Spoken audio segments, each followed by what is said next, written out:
Hello folks, in this video I'm going to be erecting my OneTigris Ironwall tent, testing out my Nomad stove and sleeping out for one night on my new Gelert camp bed.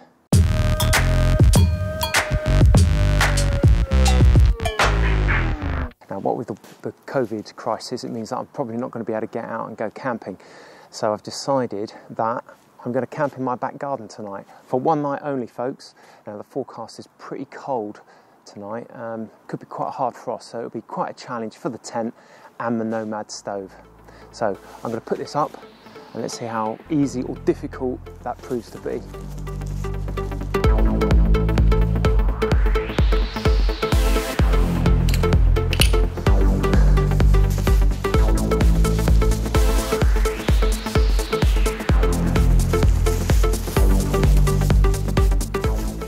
So you're going to have to believe me when I tell you that putting that tent up was way less than 5 minutes, probably 3.5, very easily to put up. However, I think the secret is you have to peg out the base where you think you're going to put the tent up fairly loosely, get the pole up in the middle, and then start to make a second adjustment of those pegs so that you get a nice tight and taut finish on the fly sheet. But I've got to tell you, I don't think they supply you with enough tent pegs, so I've had to go in and get a few of my own tent pegs for the guy ropes.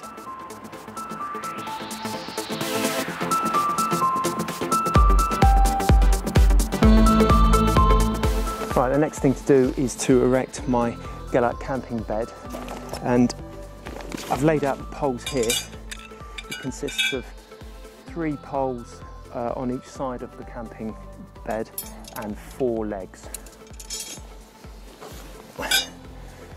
They're quite handily numbered. 1, 2, 3.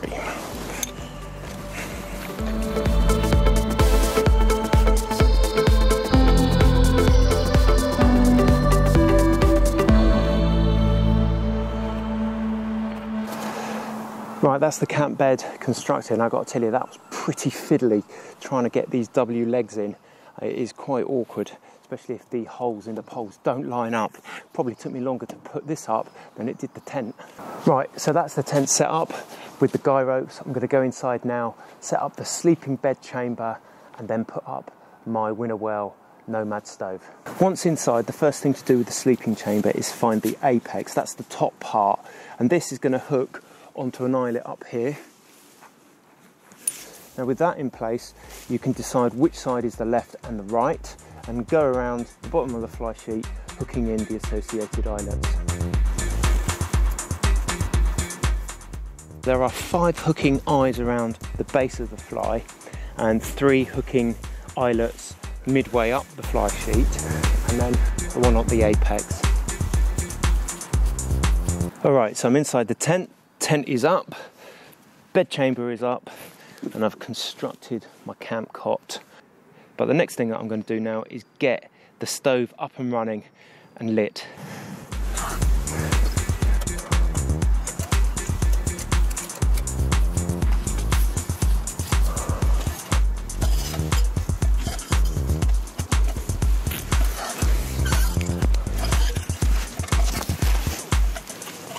So the first 2 bits of chimney I put the baffle at the bottom with the second piece, then try to locate the port that it's going to be fed through. And now from the outside, feed the rest of the chimney through the jack port. Let's get the fire going. First thing to remember inside a tent is obviously safety, so you've got to be very careful about how you set this up.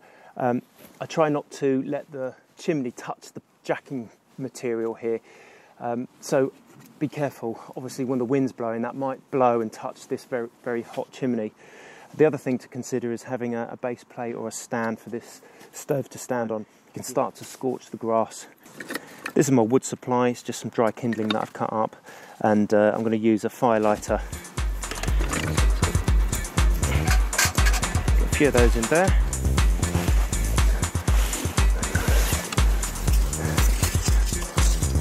A couple of pieces of this fire lighting material, which I'll just drop into the top there and there.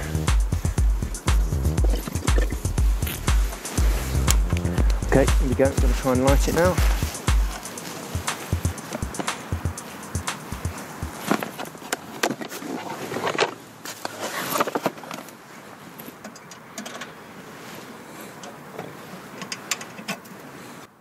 just going to monitor this fire now as it starts to light. I have had a few problems in the past in trying to get the fire to start, and I just find that these fire lighters are probably the best way to do that. To regulate the fire, you've got this little hatch here. It can be fully closed, half open, or fully open.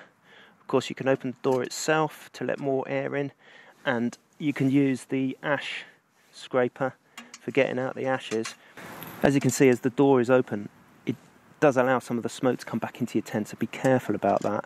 But if you keep that closed and open the port at the bottom, the through draw of the air sort of sucks the smoke and the exhaust gases away and up through the flue.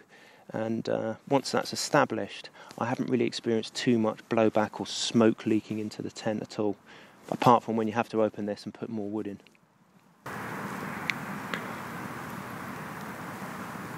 This is a Winnerwell Nomad Stove in small. You can get it in medium and large, and you can also get a variant called the View, which has a glass window on the side. I think, looking back, I probably would have bought one with the glass on the side, because it is quite nice to be able to see the fire sort of from any angle. At the moment I can only see it from the front door, but if you're not too fussed about that and you just really want the heat, then this is fine. This is a good size. It holds about an hour and a half to 2 hours worth of wood before you have to really restock it. And a couple of things that I have found problematic. First of all, trying to light it without fire lighters. If you're using sort of paper or any kind of like wood crafting techniques with a bit of birch bark or something like that, I just haven't been able to light the fire. I think it's something to do with the draw. So using the fire lighters is the perfect solution for me. I light those, it creates a draw straight away, and then the fire seems to establish itself. Once you've got the fire inside and the draw of the air, then there's no problem at all. And the way you regulate that draw is through the small port on the front door and the exhaust baffle. What I've found when I've lit this stove before is the flames initially start to creep back towards the rear of the stove, and then it's quite hard to sort of get a decent spread of flame. So it's not simply a case of light the fire and away you go. You have got to nurture it a little bit. So let me just show you this exhaust baffle. It's here, it's this sort of spring mechanism or spring handle here, and you can turn it, and inside it turns a sort of butterfly valve. And by turning it like that, sort of horizontal, it's completely blocking the exhaust gases, and so it's keeping the hot gas down inside the stove. That's not so good for airflow. And if you have it in the fully vertical, which is the maximum airflow, like that, now it's got the maximum draw.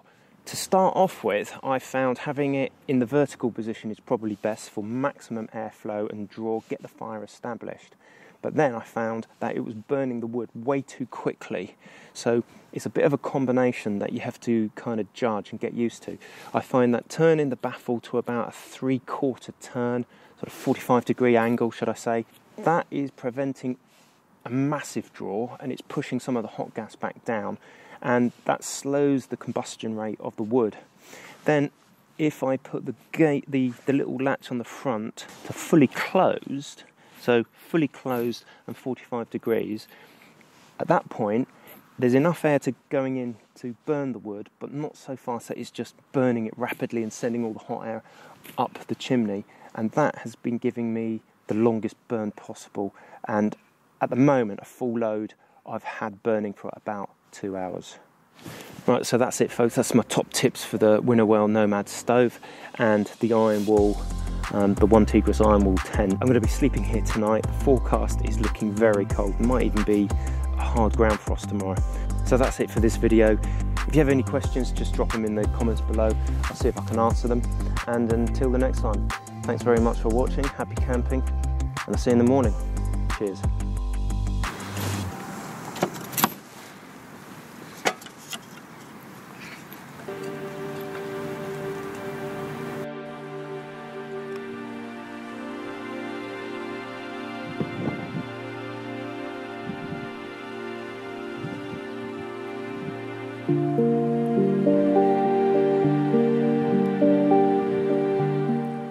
Morning folks, look what I woke up to. It's snowing!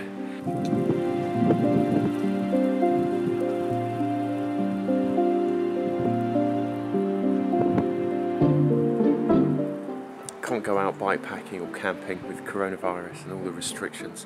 We're in national lockdown here in England. So I thought, well, I'll go out in the garden, but little did I know it was going to snow last night. So this is what I woke up to.